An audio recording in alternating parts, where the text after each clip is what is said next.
นะสี่ประการฐานะสี่ประการที่จับคู่กันไปมาระหว่างตัวแปรสองตัวคือสิ่งที่ทำว่ามันจะน่าพอใจหรือไม่แล้วผลที่จะได้รับว่ามันจะดีหรือมันจะชิบหายสองตัวแปรจับคู่ได้สี่ลักษณะก็จะแบ่งเป็นสองกลุ่มได้โดยรายละเอียดเป็นอย่างนี้ทุกฝั่งว่าบางครั้งคือฐานะหน้าที่หนึ่งนะทำไมบางคนทำสิ่งที่ไม่น่าพอใจคือตัวเองไม่ชอบนะไม่ชอบสิ่งนี้ไอ้สิ่งที่ไม่ชอบทำเนี่ยสิ่งเนี้ยแต่ว่าถ้าทำแล้วเนี่ยมันจะเป็นไปเพื่อความชิบหายใช่ปะแต่ดันยังทำไม่ทำไมเป็นกันได้ส่วนบางคนสิ่งที่ไม่น่าพอใจเหมือนกันที่ว่าถ้าเมื่อทำแล้วเป็นไปเพื่อประโยชน์แต่เขาก็ทำทำไมไม่เหมือนพวกแรกที่ถ้าทำแล้วเป็นไปเพื่อความชิบหายดันทำแต่ถ้าเป็นไปเพื่อประโยชน์ดันไม่ทำทั้งที่มันไม่น่าพอใจแต่อีกพวกหนึ่งไม่น่าพอใจเหมือนกันสิ่งที่จะลงมือทำนี้แต่ถ้าทำไปแล้วเป็นไปเพื่อประโยชน์ยอมทำนี่ก็อีกพวกหนึ่งทำไมเขาถึงยอมทำได้ในฐานะที่สามคือพวกที่ดูเห็นแล้วว่าเฉพาะหน้าเนี่ยฉันชอบทำฉันพอใจที่จะทำหมายถึงว่ามันเป็นไปเพื่อความน่าพอใจแต่ถ้าทำแล้วนะจะเกิดโทษเกิดความชิบหายต่อไปไม่แคร์ไม่สนลงมือทำอยู่ดีแต่มันก็ทำอย่างนั้นนะในขณะที่อีกบุคคลหนึ่งสิ่งที่จะลงมือทำนี้ก็น่าพอใจอยู่เหมือนกันแล้วก็เป็นไปเพื่อประโยชน์เกื้อกูลด้วยเขาก็ลงมือทำได้ความแตกต่างกันตัวฝั่งในตรงยกตัวอย่างถึงจะเห็นชัดสิ่งที่ไม่น่าพอใจใช่ไหมแล้วทำไปแล้วจะมีโทษมีความชิบหายตามต่อมานี่คือลักษณะที่ฆ่าสัตว์ต้องขุดบ่อดักปลาต้องได้รับความลำบากในกระบวนการที่จะต้องทำลำบากแล้วเนี่ยแถมยังจะต้องไปตกนรกอีกนะตกนรกเพราะว่าผิดศีลไงตกนรกเพราะว่ามีความเห็นความเข้าใจที่ไม่ถูกต้องไงตัวอย่างเช่นคนที่ต้องขุดบ่อดักปลาคุณจะต้องไปฆ่าสัตว์หาเลี้ยงชีพหรือพวกที่ทำทุกขกิริยาตอนทำนี่ไม่ได้สบายนะลำบากนะที่ต้องแบบเข้าป่าล่าสัตว์หรือต้องทำทุกขกิริยาให้ตัวเองทรมานแต่ด้วยความเข้าใจคิดว่ามันดีไงด้วยความเข้าใจคิดว่าฉันก็ได้กินเนื้อฉันก็ได้ปลาฉันก็ได้สิ่งที่ฉันจับมาได้กินความเข้าใจแค่ผิวเผินตรงนี้ยอมลำบากอยู่นะลำบากแต่เข้าใจคิดว่ามันจะดีไม่ได้เข้าใจถึงประโยชน์หรือโทษที่มันจะเกิดขึ้นต่อไปว่ามันจะเป็นยังไง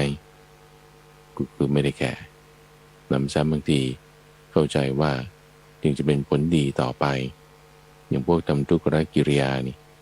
เข้าใจมันจะมีผลดีในการข้างหน้าแต่ฉันทำตัวให้เป็นสุนัขทำตัวให้เป็นลาอยู่สัก2-3 ปี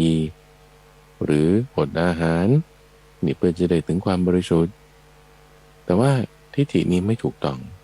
จะทำให้เกิดความชิบหายในที่นี้ดูจากเวลาต่อไปด้วยดูจากลักษณะที่เบียดเบียนตัวเองแล้วก็เบียดเบียนผู้อื่นด้วยคนผิดศีลนี่ก็เหมือนกันลักษณะที่ต้องไปฆ่าสัตว์นี่เอาข้อนี้ข้อเดียวนะท่านผู้ฟังยังไม่ได้รวมถึงการลักทรัพย์เพราะว่าการลักทรัพย์เนี่ยบางทีมันอาจจะไม่ได้ดูได้ชัดเจนว่าคุณต้องไปลำบากอย่างไรแต่ถ้าพูดถึงการฆ่าสัตว์ต้องไป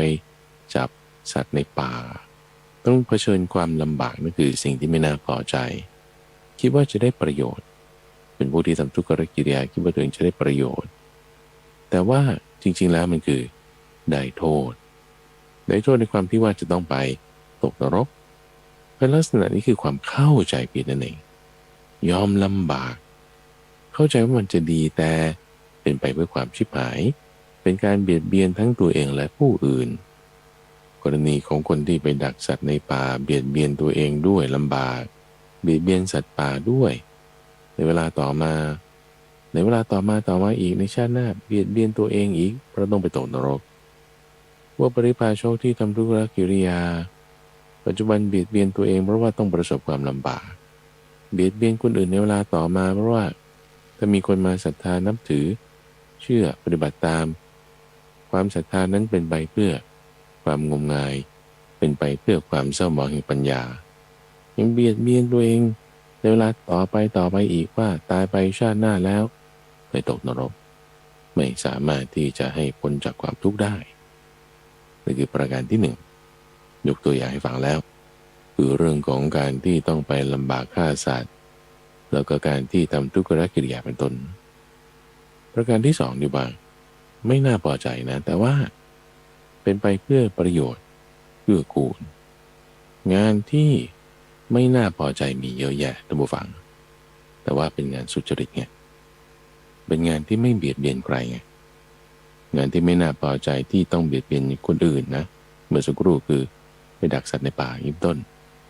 แต่ว่างานที่ไม่น่าพอใจใช้แรงงานมากๆลำบากเช่นทำกสิกรรมหรือว่าลักษณะงานก่อสร้างที่ต้องใช้แรงกายอย่างมากมีความลำบากอยู่ปัจจุบันเนี่ยเห็นได้เลยคนทำงานนอกบ้านทั้งร้อนทั้งเหนื่อยรับอารมณ์คนอีกแต่ว่างานเนี้ยเป็นสุจริตนะเป็นสัมมาอาชีวะไม่ได้โกหกใครทำอย่างสุจริตไม่ได้เบียดเบียนใครนี่เป็นไปเพื่อประโยชน์ไงประโยชน์ยังไงประโยชน์ทั้งในเวลาต่อมาคือบ้านก็เสร็จงานก็เสร็จใช่ไหมคนที่เป็นลูกค้าก็ได้รับประโยชน์ตัวเราก็ได้รับค่าจ้างนี่คือในเวลาต่อมาในเวลาต่อมาอีกคือตายไปขึ้นสวรรค์นี่ประโยชน์สองต่อถึงแม้ว่ามันจะลำบาก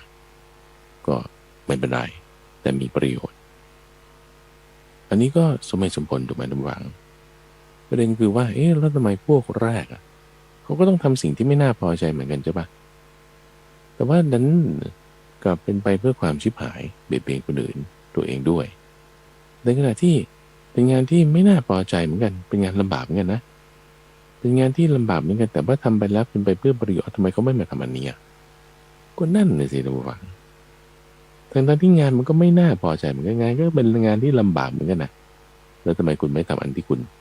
จะเป็นไปเพื่อประโยชน์ล่ะทำไมคุณไปทำอันที่เป็นไปเพื่อความชิบหายล่ะก็ปัญญาคนเรามันไม่เท่ากันคนที่เป็นคนโง่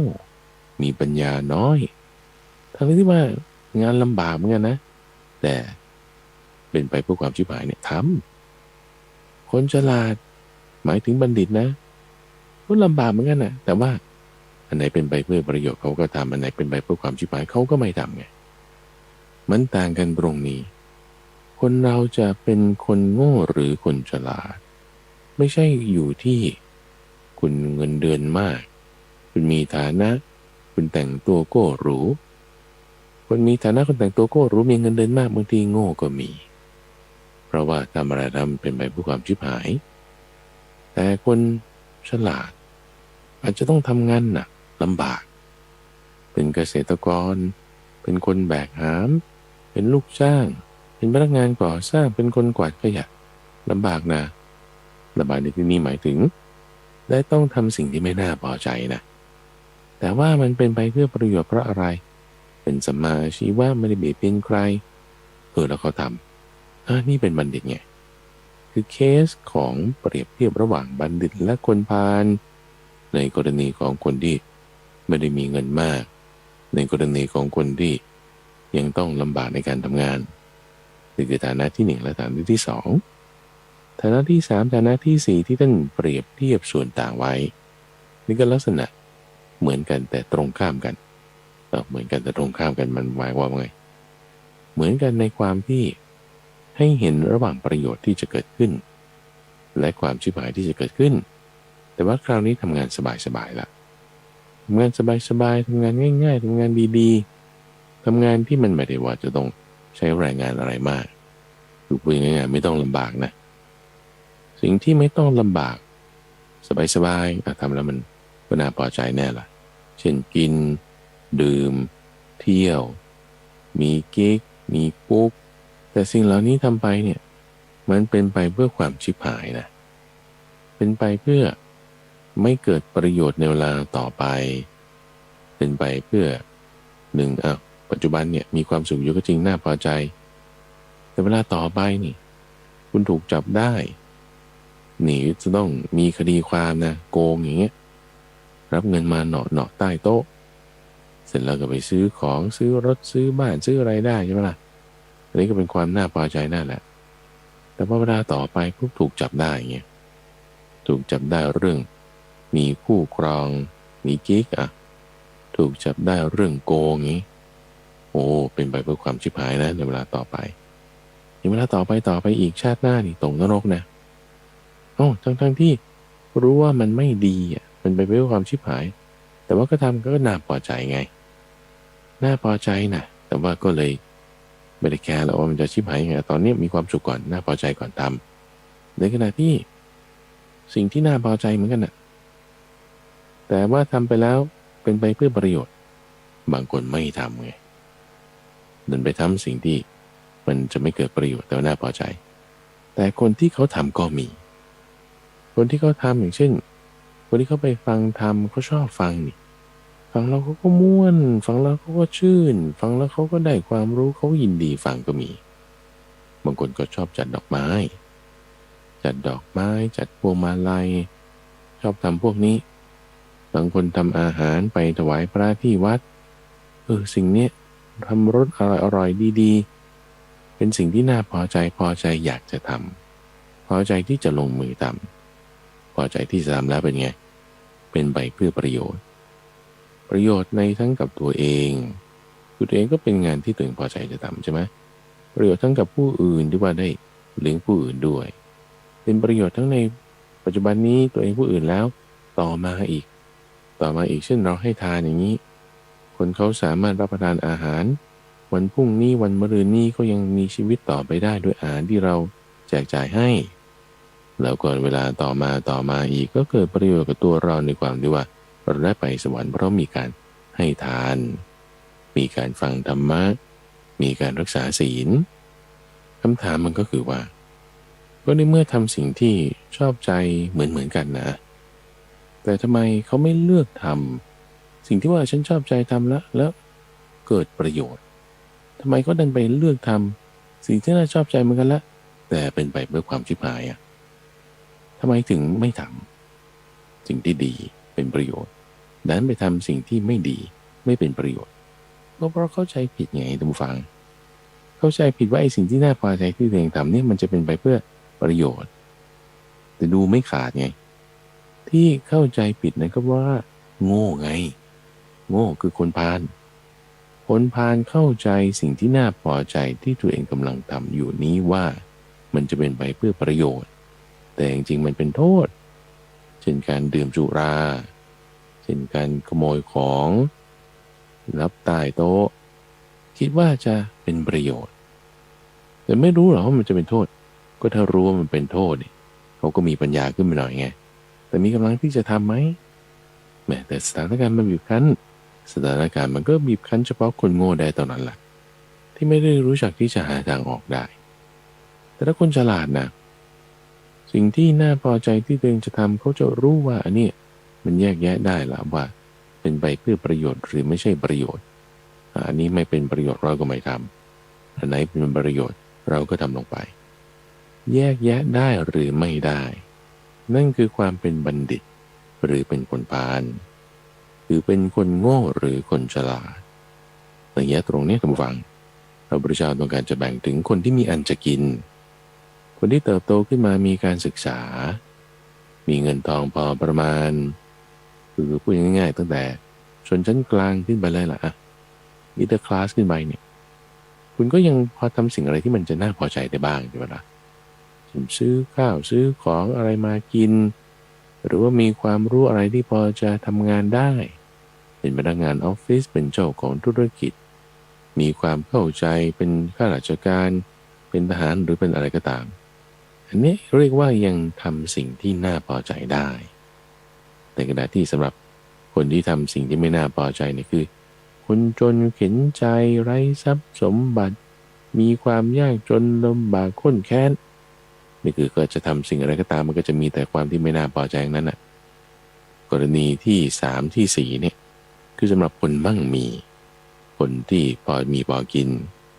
กรณีที่1ที่2นี่คือสำหรับคนยากจนคนลำบากคนแค้นไม่ว่าจะเป็นคนประเภทไหนท่านผู้ฟังก็สามารถโง่ได้ก็สามารถฉลาดได้ถ้าโง่หมายถึงคนพาลจะทำอะไรก็ทำอะไรที่ตัวเองสามารถทำได้ไม่ว่าจะพอใจหรือไม่น่าพอใจนั่นก็ตามแต่เป็นไปเพื่อความฉิบหายเป็นไปเพื่อความตกต่ำเป็นไปเพื่อความไม่เกิดประโยชน์เลยเพราะอะไรนะเพราะนั่นคือกำลังของคนพาลมันก็จะมองไม่เห็นแต่ถ้าบัณฑิตไงบัณฑิตนี่จะทำสิ่งที่ตัวเองทำได้แล้วเกิดประโยชน์เป็นไปเพื่อประโยชน์ทั้งแก่ตนเองแก่ผู้อื่นและแก่ทั้งสองฝ่ายเป็นไปเพื่อประโยชน์ในเวลาปัจจุบันในเวลาต่อมาและในเวลาต่อมาอีกนี่คือแบบว่าบัณฑิตสุดๆเลยนะไม่ว่าคุณจะมั่งมีหรือยากจนจะทำสิ่งที่เป็นประโยชน์ได้ไม่ว่าคุณจะมั่งมีหรือยากจนจะทำสิ่งที่เป็นไปเพื่อความชิบหายก็ได้นี่คือกำลังของบัณฑิตเนี่ยทุกฝังคือความแตกต่างกันระหว่างกำลังของคนพาลและกำลังของบัณฑิตคนพาลก็จะมองไม่เห็นเท่าไหร่ไม่มีกำลังในข้อนี้ว่าประโยชน์มันจะเป็นยังไงบัณฑิตก็จะมีกำลังของบัณฑิตที่จะมองเห็นข้อนี้ว่ามันจะมีประโยชน์ยังไงเพราะฉะนั้นตรงนี้มันจึงเป็นเกรย์สเกลอยู่เหมือนกันทุกฝังคนเราก็อาจจะไม่ได้ว่าชั่วชี้ชั่วเลยก็มีแหละนะแต่ว่าส่วนใหญ่เนี่ยมันจะอยู่ตรงกลางๆไม่ใช่ว่าทางสายกลางนะทุกฝังหมายถึงกึ่งชั่วกึ่งดีกึ่งชิบหายกึ่งประโยชน์นี่แหละไม่ว่าจะชนคือทำสิ่งที่ไม่น่าพอใจหรือจะรวยทำสิ่งที่น่าพอใจได้แต่ถ้าสิ่งที่คุณกำลังจะทำไม่ว่าจะพอใจหรือไม่พอใจนั่นเองก็ตามเนี่ยเป็นประโยชน์หลายชั้นประโยชน์หลายชั้นคือปัจจุบันเวลาต่อมาอีกเอาเวลาเข้ามาจับหรือประโยชน์ที่กับตัวเองผู้อื่นหรือทั้งสองฝ่ายเอาบุคคลเข้ามาจับเพราะฉะนั้นบางสิ่งนะที่คุณกำลังจะทำเดี๋ยวจะเป็นไปเพื่อประโยชน์ตัวเองประโยชน์ผู้อื่นปัจจุบันนี้แต่ว่าไม่ใช่เป็นไปเพื่ออนาคตแสดงว่ามีกำลังของบัณฑิตอยู่แต่ยังไม่เต็มที่มีส่วนที่พัฒนาได้อยู่เราคือไม่ได้ถึงขนาดว่าพานจนกระทั่งว่าชิบหายหมดทั้งตนเองผู้อื่นสองฝ่ายเวลาปัจจุบันต่อมาแล้วต่อมาอีกนี่โอ้นี่ก็คือโง่เต็มที่แล้วล่ะนะแต่ว่าบางอย่างเนี่ยมันชิบหายอนาคตอยู่แต่ว่าปัจจุบันมันยังเป็นประโยชน์ได้บ้างนี่ก็ยังแบบว่าแหมพอมีปัญญาขึ้นมาบ้างส่วนที่เป็นคนพาลก็มีไงอาจจะเป็นประโยชน์กับตนเองแต่ว่าเป็นความไม่เอื้อเฟื้อแก่คนอื่นเป็นความชิบหายแก่คนอื่นในเวลาต่อไปอีกอย่างนี้อันนี้ก็มีส่วนที่เป็นบัณฑิตอยู่ส่วนพาลก็มากอยู่เช่นบางคนที่ว่าจะต้องโกงคนอื่นเพื่อที่จะมาเลี้ยงลูกเมียตัวเองอย่างเงี้ยนะเป็นไปเพื่อประโยชน์คนอื่นเฉพาะคนในครอบครัวแต่เบียดเบียนชิบหายกับประโยชน์ส่วนรวมเป็นไปเพื่อประโยชน์ในเวลาปัจจุบันแต่ชิบหายในอนาคตอย่างนี้ก็มีความเป็นบัณฑิตส่วนที่ว่าเกี่ยวข้องด้วยครอบครัวลูกเมียใช่ปะสามีหรือว่าคนที่เกี่ยวข้องด้วยแต่ว่าเป็นคนพาลในส่วนรวม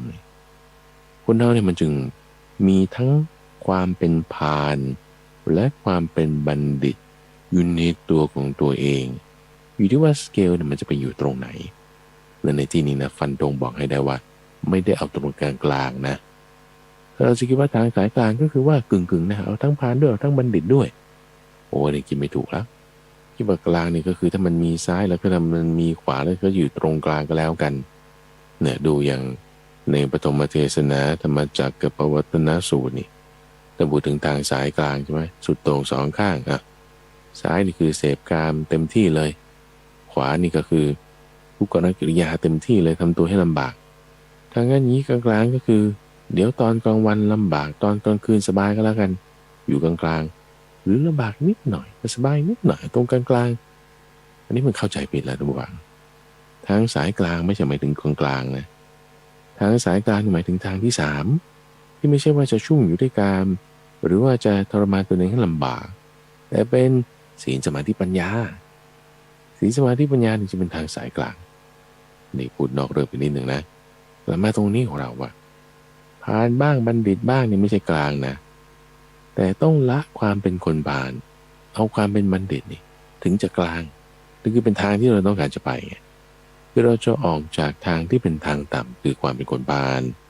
มาสู่ทางที่จะไปถึงนิพพานคือความเป็นบัณฑิตเราก็ใช้สถานการณ์ต่างๆแบบนี้เราจึงพัฒนาได้ไงระวังถ้าเราไม่เข้าใจนะว่ามันจะเป็นไปเพื่อประโยชน์หรือความชิบหายอย่างไรเนี่ยเราก็จะไม่ได้ค่อยแคร์ไม่ค่อยได้จะพัฒนาเท่าไหร่นั่นคือคนพาลแต่พอเราเข้าใจสถานการณ์ว่าอ๋อประโยชน์มันมีหลายชั้นประโยชน์มันมีหลายระดับของแต่ละบุคคลเราค่อยๆพัฒนาตรงนี้โดยการพิจารณาบัณฑิตต้องรู้ฐานะเหล่านี้อันไหนจะเป็นประโยชน์อันไหนจะเป็นชิบหายถ้าคนพาลเขาจะไม่รู้ฐานะเหล่านี้ว่าอันไหนจะชิบหายอันไหนจะเป็นประโยชน์เขาจะไม่ได้แคร์เลยไม่ได้แคร์ก็ทำมั่วๆไปไม่ได้สนใจบางทีก็ทำสิ่งที่ไม่ดีไปก็พลาดไปแต่บัณฑิตต้องรู้จักพิจารณาฐานะแห่งประโยชน์หรือฐานะแห่งความชิบหายประโยชน์ยังต่อไปอีกหลายชั้นปัจจุบันเวลาต่อมาและเวลาต่อมาอีกประโยชน์ทั้งกับตนเองทั้งกับผู้อื่นและทั้งกับสองฝ่ายพอรู้ถึงอะไรเป็นประโยชน์อะไรถึงความเป็นชิบหายแล้วกำลังของบัณฑิตตรงนี้แหละที่จะให้ทำลงไปเรามีกำลังทำตรงไหนเราทำตรงนั้นอย่าเอากำลังส่วนที่เป็นคนพาลมาเป็นตัวลงมือทำแต่เอากำลังส่วนที่เป็นบัณฑิตนั้นมาลงมือทำความเป็นบัณฑิตในจิตใจของเรามันก็จะเพิ่มขึ้นนั่นเองฐานะที่จะเป็นไปได้นะของการพัฒนาตรงนี้มีอีกเรื่องหนึ่งในพระสูตรข้อที่481เรื่องฐานะสูตรนี่เหมือนกันแต่เป็นฐานะของความที่ว่าทุกคนมีศีล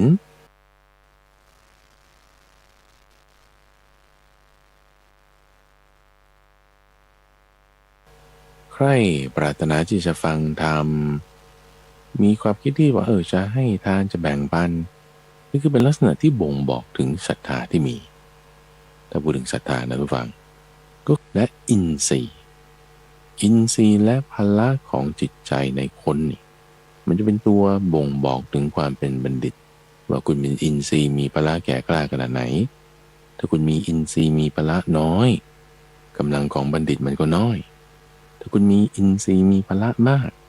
กำลังความเป็นบัณฑิตคุณก็มากจะรู้ได้ไงว่า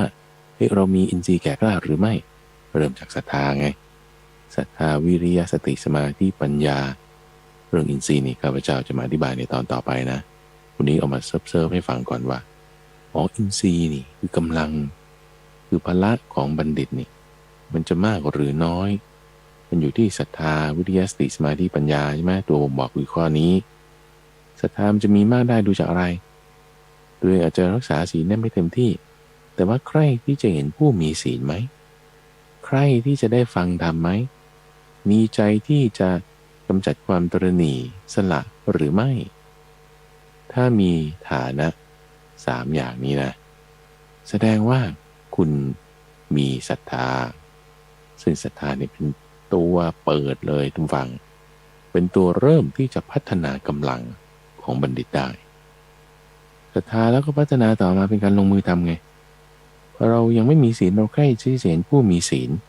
จิตมันก็จะน้อมมาในทางศีลได้เราจะยังปฏิบัติธรรมอะไรไปวัดนั่งสมาธิฉันยังทำไม่ได้เลยแต่ว่าฉันก็ยังอยากจะฟังธรรมนะความใกล้ที่อยากจะฟังธรรมนั่นก็เป็นศรัทธาใช่ไหมล่ะทำให้เราก็งั้นในฟังธรรมด้วยได้ทำยังไงนะก็ลองทำดูไปความเพียรสติสมาธิมันก็เกิดตามมาพัฒนาได้หรือมีความพอใจที่จะจำแนกแจกทานหรือแบ่งปันน้อยก็ตามมากก็ตาม10 บาท100 บาท1,000 บาทฉันให้สละออกในความคิดที่จะสละออกเป็นการที่จะให้เกิดประโยชน์ขยายต่อไปละเป็นทานและที่สำคัญกว่าทานเนี่ยคือจิตมันสละความตระหนี่สละความตระหนี่ออกจากจิตไปจิตมันก็สูงขึ้นได้ไงนิวรณ์เนี่ยมันถูกกำจัดได้ง่ายด้วยความตระหนี่ที่สละออกไปฐานะ3ประการที่เราจะดูได้ว่าเราพอจะพัฒนากำลังบัณฑิต ในตัวเราหรือไม่ดูจากที่ว่าเราใคร่ที่จะเห็นผู้มีศีลหรือใคร่ที่จะเห็นผู้ทุศีลเราใคร่ที่จะฟังธรรมหรือเราใคร่ที่จะฟังสิ่งที่มันไม่เป็นประโยชน์เราใคร่ที่จะสละจะแจกจ่ายให้แบ่งปันให้หรือว่าใคร่ที่จะขโมยของเขาเอาของคนอื่นเขาถ้ามีข้อใดข้อหนึ่งในฝั่งที่เป็นกุศลนั่นจะเป็นกำลังของบัณฑิตที่จะพัฒนาได้ให้เกิดอินทรีย์แก่กล้าขึ้นถ้ามีข้อใดข้อหนึ่งในความเป็นพาลสิ่งที่เป็นด้านอกุศลนั่นก็เป็นกำลังของคนพาลที่จะดึงเราลงตามได้คนเรามันมีด้านมืดทุกคนนะมากหรือน้อยก็ไม่เท่ากันด้วยอย่าไปคิดว่าฉันมีด้านมืดมากแล้วฉันจะพัฒนาด้านดีสว่างฉันไม่ได้ไม่จริงอ่ะแล้วไอ้พวกที่พูดอย่างนี้อย่าประมาทนะอย่าประมาทว่าฉันก็มีกำลังความดีมากด้านไม่ดีฉันมีน้อยมันทำอะไรไม่ได้หรอกประมาทแล้วนะระวังนะ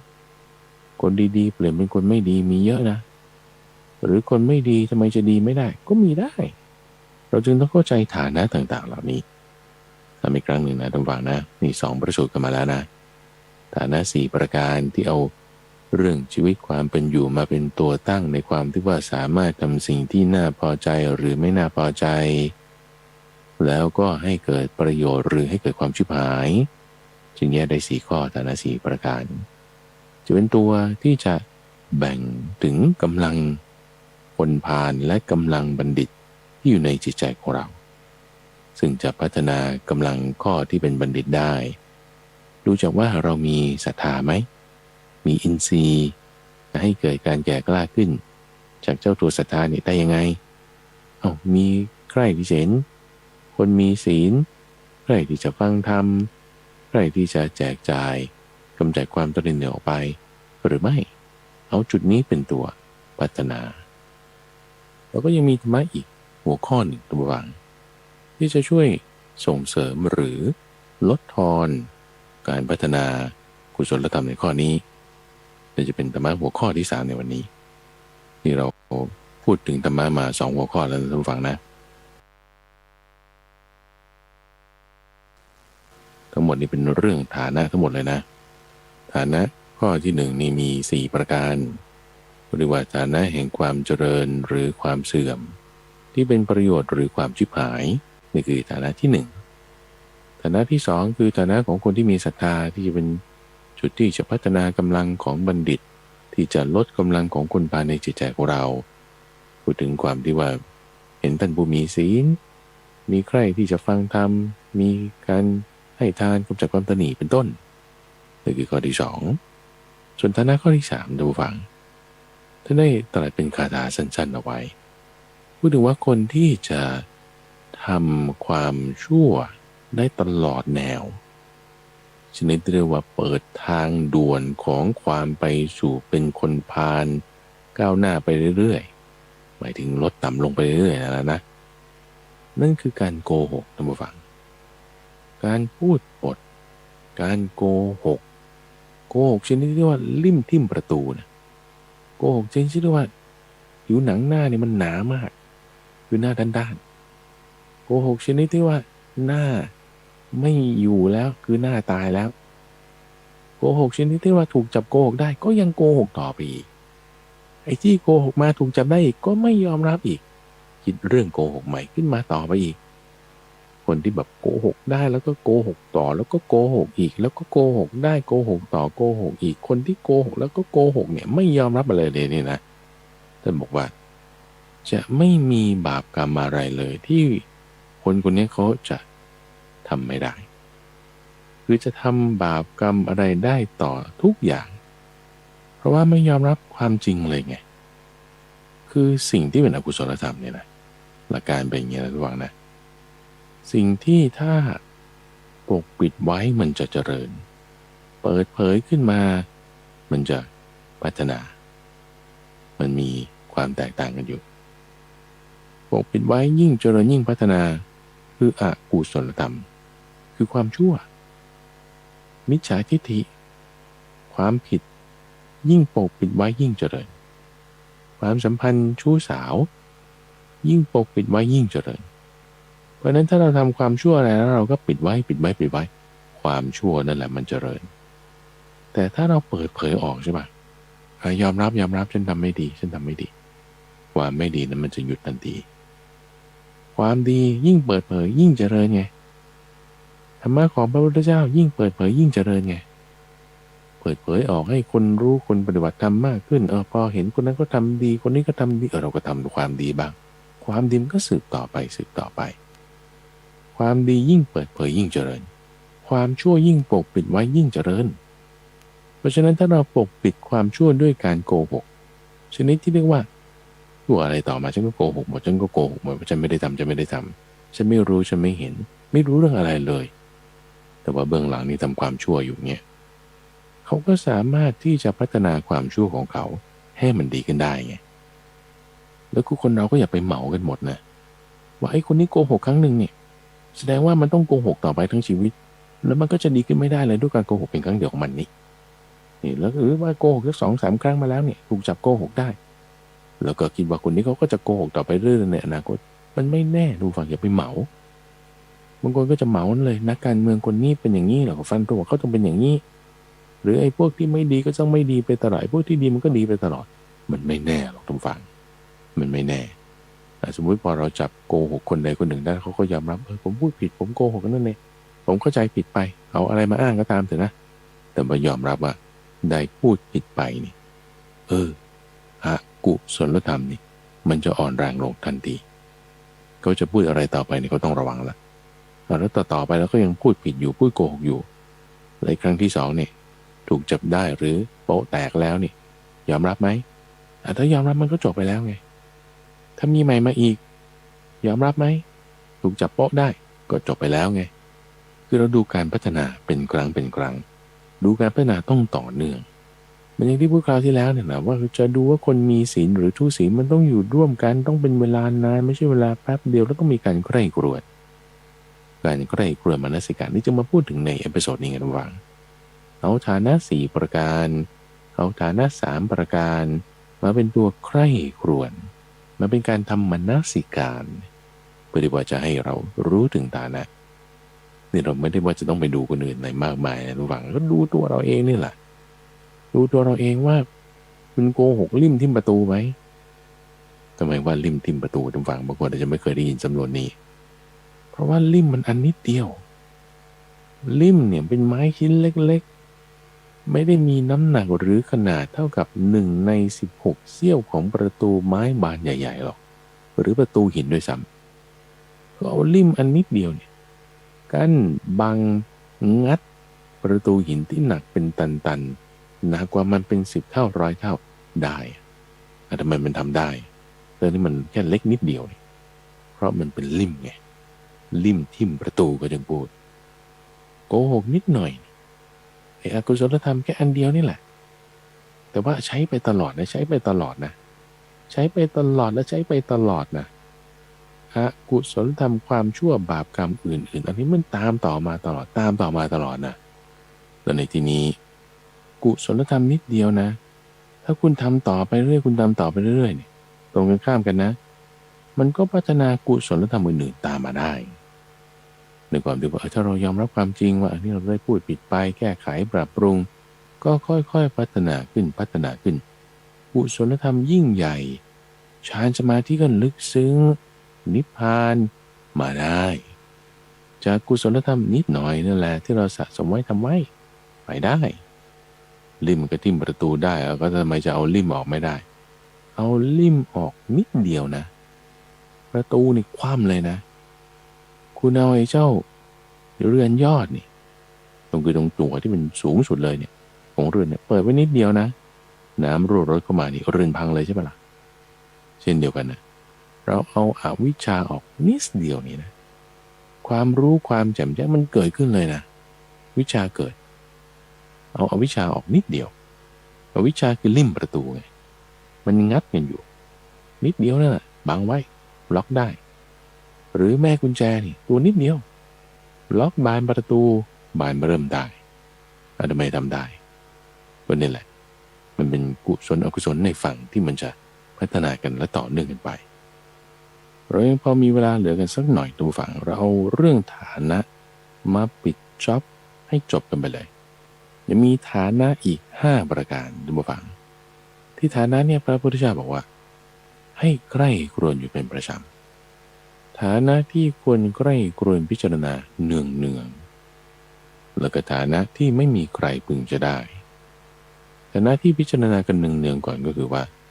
เรามีความแก่เป็นธรรมดาจะล่วงพ้นจากความแก่ไปไม่ได้เรามีความเจ็บไข้เป็นธรรมดาไม่ล่วงพ้นความเจ็บไข้ไปได้เรามีความตายเป็นธรรมดาจะไม่ล่วงพ้นความตายไปได้เราก็จะมีการพลัดพรากจากของรักของชอบใจทั้งสิ้นและในข้อที่5คือเรามีกรรมเป็นของตนมีกรรมเป็นผู้ให้ผลมีกรรมเป็นกำเนิดมีกรรมเป็นเผ่าพันธุ์มีกรรมเป็นที่พึ่งอาศัยทำกรรมใดไว้ก็จะเป็นผู้ได้รับผลของกรรมนั้นไม่ว่ามันจะดีหรือชั่วก็ตามพิจารณาเนืองๆทำไมถึงต้องพิจารณาเนืองๆเพราะว่าถ้าเราเห็นความแก่ว่าเป็นธรรมดามันจะมีประโยชน์ตรงที่ว่าเราจะไม่มัวเมาในยังความเป็นหนุ่มสาวคนที่เป็นหนุ่มเป็นสาวอยู่มัวเมาได้มัวเมาแล้วไงประมาท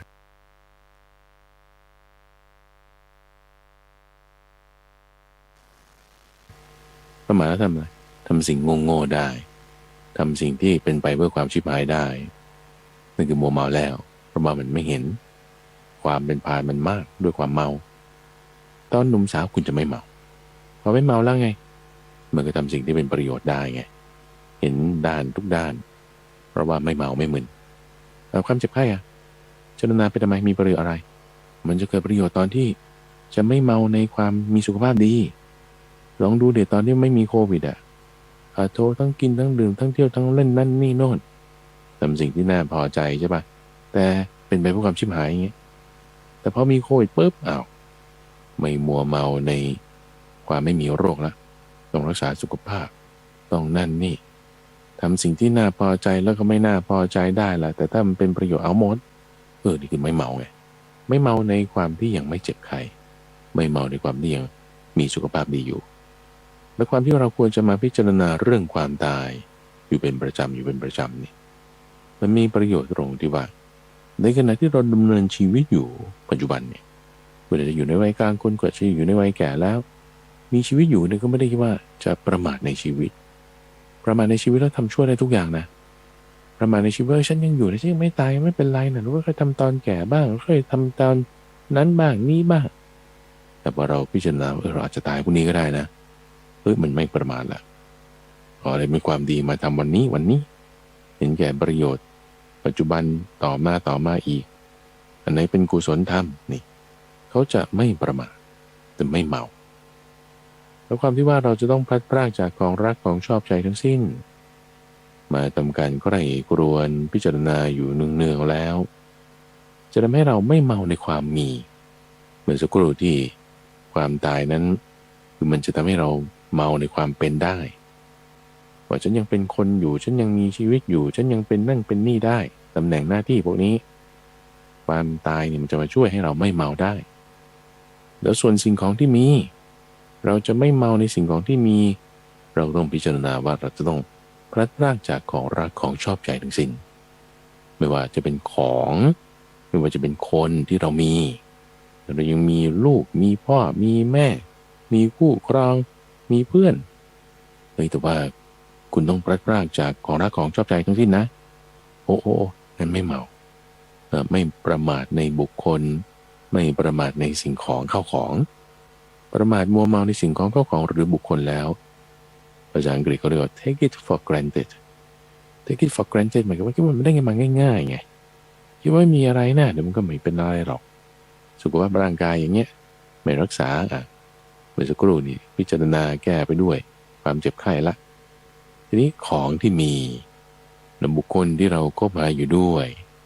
เราอาจจะจากเขาได้เขาอาจจะจากเราได้ไม่ประมาทก็ทำความดีให้แก่กันพูดดีๆให้กันรักษาของชนิดที่มันจะดีๆไม่มีของมากเกินไป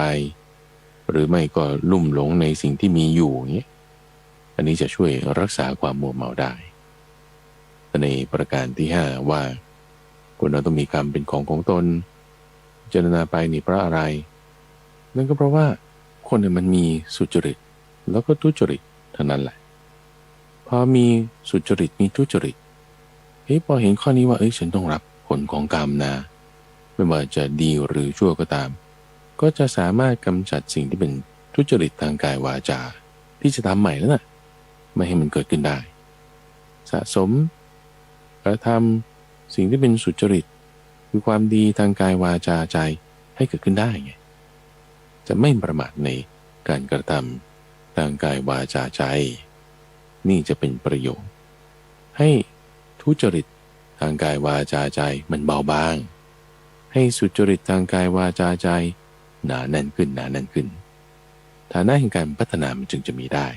ไม่ประมาทมัวเมาเห็นไหมท่านฟังว่าคำสอนของพระพุทธเจ้ามันจะสอดคล้องรองรับกันหมดเลยนะเราไล่เรียงมาตั้งแต่ฐานะข้อที่หนึ่งคือฐานะ4ประการฐานะข้อที่2คือฐานะ3ประการฐานะข้อที่3คือฐานะ1ประการฐานะข้อที่4นี่คือฐานะ5ประการว่าควรพิจารณาเนือง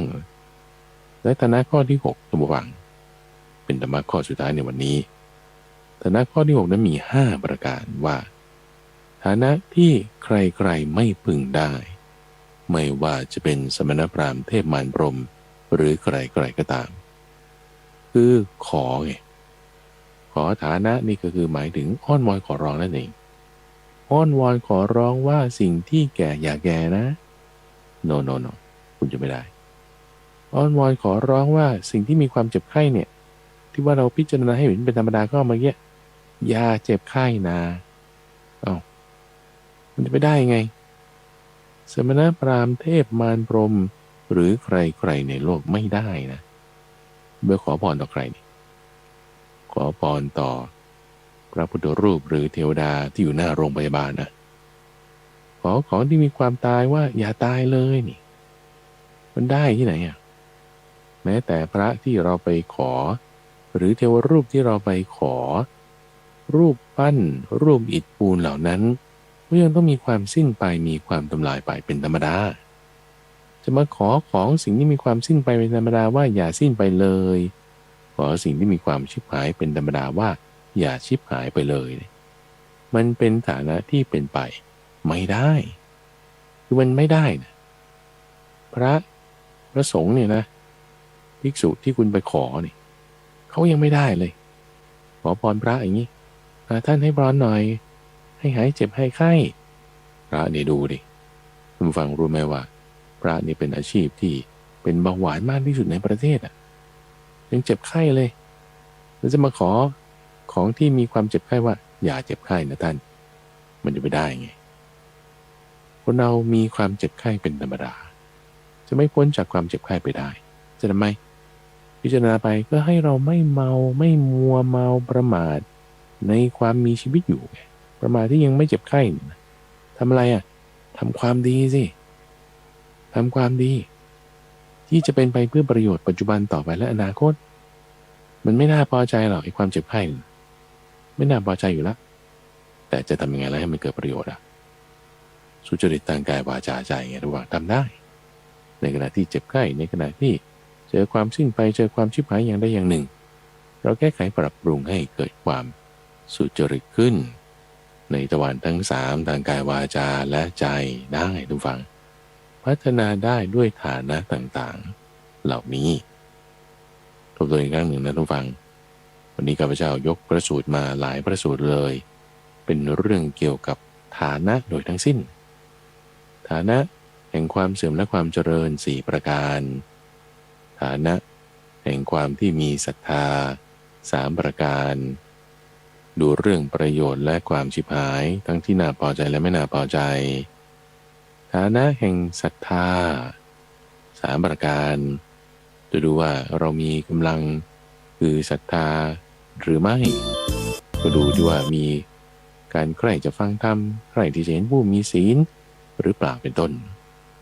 ฐานะอีก1ประการคือความที่ว่าจะทำพัฒนาอกุศลธรรมเป็นในแนวนี้ได้หรือไม่นั่นคือเรื่องของการโกหกชนิดลิ่มทิ่มประตูนี่คือฐานะข้อที่3ฐ ฐานะข้อที่4คือฐานะที่ควรพิจารณาเนืองๆ5อย่างเรื่องความแก่ความเจ็บความตายความพลัดพรากการมีกรรมเป็นของตนว่าสิ่งเหล่านี้เป็นธรรมดาแต่ฐานะข้อสุดท้ายมี5ประการคือฐานะที่ใครๆไม่พึงได้ไม่ว่าจะสมณพราหมณ์เทพมารพรหมหรือใครๆก็ตามในเรื่องการขอการอ้อนวอนว่าแก่เจ็บตายสิ้นไปชิบหายอย่าให้มันเป็นอย่างนั้นไม่ได้ทั้งฐานะ5ข้อเหล่านี้ทุกฝั่งเป็นเรื่องที่เกี่ยวข้องกัน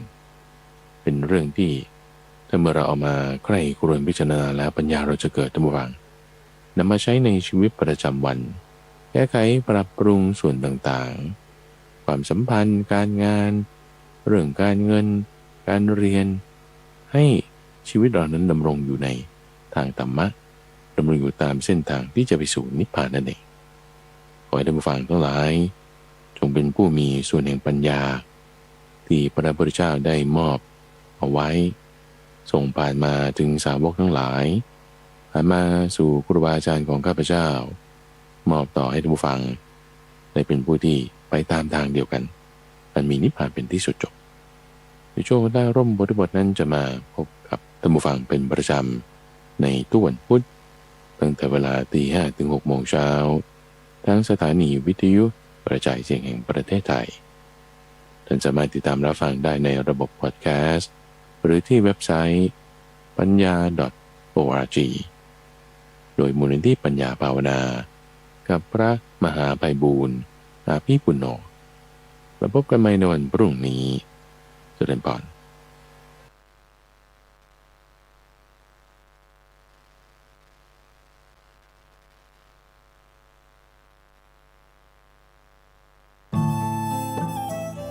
ท่านกำลังติดตามรับฟังสถานีวิทยุกระจายเสียงพระพุทธศาสนาแห่งชาติและสังคม